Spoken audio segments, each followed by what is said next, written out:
Hello and welcome to Vichar box. In today's video we will discuss 3 terms जो कि है measurement, assessment and evaluation. ठीक है, इस वीडियो में मैं इन तीनों टर्म्स का जो भी आपके अंदर कन्फ्यूजन है या कोई भी डाउट है वो इस वीडियो में मैं क्लियर करूँगी in the best possible way. ठीक है, तो सबसे पहले हम इन तीनों टर्म्स को समझेंगे कि क्या होता है, फिर मैं आपको लास्ट में एक कंपैरिजन के थ्रू बताऊँगी जिससे ये तीनों टर्म्स आप कभी नहीं भूल पाओगे। ठीक है, तो चलिए स्टार्ट करते हैं। सबसे पहले हम देखते हैं व्हाट इज मेजरमेंट। मेजरमेंट क्या होता है? मेजरमेंट का मतलब होता है असाइनिंग नंबर्स और स्कोर्स टू समवन्स परफॉर्मेंस। ठीक है, क्या वो लिखा है? मेजरमेंट का मतलब होता है नंबर्स असाइन करना है या स्कोर असाइन करना है किसी की परफॉर्मेंस के बेसिस पे।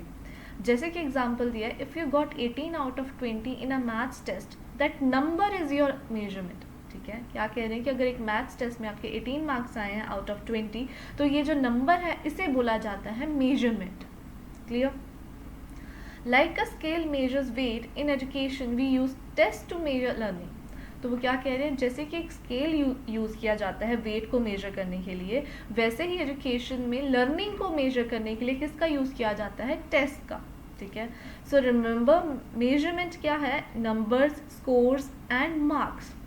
इन शॉर्ट मैं कह सकती हूँ मेजरमेंट है quantitative description of someone's performance. ठीक है, मेजरमेंट क्या है? Quantitative description of someone's performance. Clear? हाँ जी, तो next one is what is assessment. ठीक है, हम मेजरमेंट देख लिया। मेजरमेंट में क्या था? हम देखते थे कि हम किसी की एक स्टूडेंट की परफॉर्मेंस को हम किस तरह डिफाइन करते थे कि उसको नंबर्स देकर, ठीक है, उसको नंबर स्कोर देकर। असेसमेंट में क्या होता है? आप इंफॉर्मेशन कलेक्ट करते हो to understand how much a student has learned. इसमें आप क्या करते हो? इन्फॉर्मेशन को गैदर करते हो या कलेक्ट करते हो कि एक स्टूडेंट ने कितना लर्न किया है, और कैसे करते हो? It can be through quizzes, projects, oral questions etcetera. इनके थ्रू आप इंफॉर्मेशन कलेक्ट करते हो। एग्जाम्पल दिया है, quiz after a lesson to check understanding is assessment. ठीक है, अगर एक क्लास में एक टीचर ने जो पढ़ाया है उसके बाद वो एक क्विज करवाती है टू अंडरस्टैंड कि आपने कितना पढ़ा है, उसको बोला जाता है असेसमेंट। सो असेसमेंट क्या होता है? Assessment is equal to checking students progress और लर्निंग। क्लियर? अब ये दो टर्म्स क्लियर हो गई। अब हम नेक्स्ट टर्म पे चलते हैं।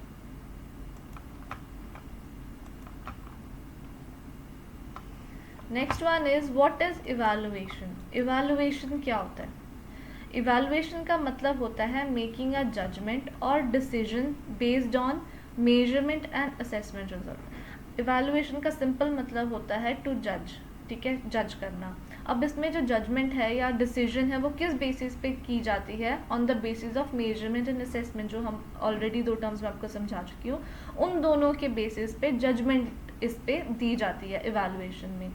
जैसे कि एग्जाम्पल दिया है, if a student scores 80%, the teacher may decide they are ready for the next level.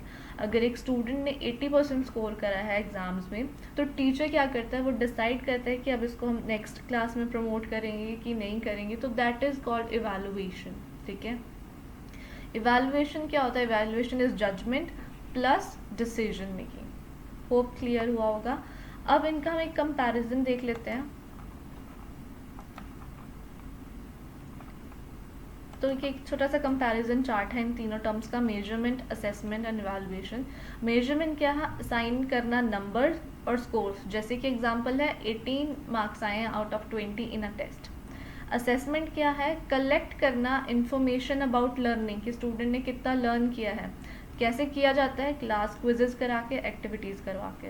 और इवैल्यूएशन क्या होता है? जजमेंट बनाना, जजमेंट मेक करना। और जजमेंट मेक करना, जैसे एग्जांपल दिया है प्रमोटिंग टू नेक्स्ट क्लास, मतलब अगर एक बच्चे ने अच्छा स्कोर किया है तो उस पर डिसीजन लेना, उस पर जजमेंट देना कि हाँ इसको अब नेक्स्ट क्लास में प्रमोट किया जाए। ठीक है, तो ये है हमारी तीनों टर्म्स। और क्लैरिटी के लिए हम आगे भी देखते हैं। अब एक रियल लाइफ एग्जांपल देखते हैं जिससे आपको ये तीनों टर्म्स बहुत अच्छे से क्लियर हो जाएंगी। जैसे लिखा है, imagine you are learning to cook. ठीक है, आप सपोज एग्जांपल लीजिए, जैसे सपोज आप एक कुकिंग लर्न कर रहे हो। ठीक है, तो you cook a dish and your mom gives it 8 out of 10, that's measurement. मतलब अगर आपने एक डिश बनाई, लेट्स सपोज आपने केक बेक किया, ठीक है, और आपकी मदर ने आप टेस्ट करके उन्होंने बताया कि I give you 8 marks out of 10 जो आपने केक बनाया उसके। ठीक है, तो उसको बोला जाता है क्या? Measurement. She ask you to cook again with some changes.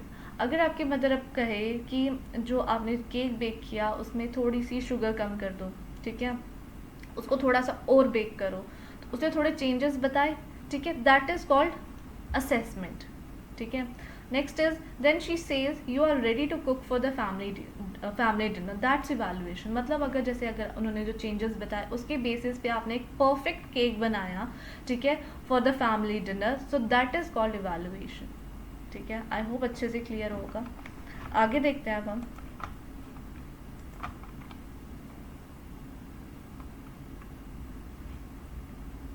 जी, तो मैंने एक ये चार्ट ऐड करा, इससे देखिए मेजरमेंट क्या होता है। Measurement is a part of किसका, असेसमेंट, और असेसमेंट किसका पार्ट है, इवैल्यूएशन का, ठीक है। ये देखिए, इसको देखो, the purpose of assessment, assessment का पर्पस क्या होता है, टू इंक्रीज द क्वालिटी, ठीक है। इसका पर्पस क्या है, टू इंक्रीज द क्वालिटी, जैसे स्टूडेंट को बता के कि तुम इस चीज़ में इम्प्रूवमेंट कर सकते हो, ठीक है, तो ये इंक्रीज करता है क्या, क्वालिटी। और इवैल्यूएशन का मतलब होता है टू जज द क्वालिटी, ठीक है। इवैल्यूएशन का क्या मतलब था, जज करना।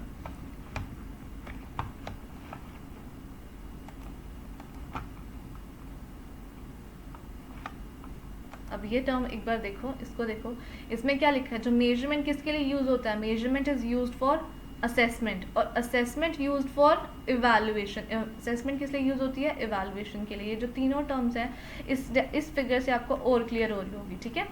और इवैल्यूएशन किसकी होती है, असेसमेंट की। Evaluation of assessment, and assessment किसकी होती है, मेजरमेंट की, ठीक है। वो जो भी आपको मैंने इस पीछे समझाया था, जैसे मेजरमेंट, फिर मेजरमेंट किसका पार्ट है, असेसमेंट का, असेसमेंट किसका पार्ट है, इवैल्यूएशन का। तो इस डायग्राम से वही क्लियर हो रहा है। क्लियर, आई होप आपको ये तीनों टर्म्स अच्छे से समझ में आई होंगी। So if you found this video helpful, give it a thumbs up and don't forget to subscribe with Charbox. And until next time, keep learning and keep growing, and thank you so much for watching this video.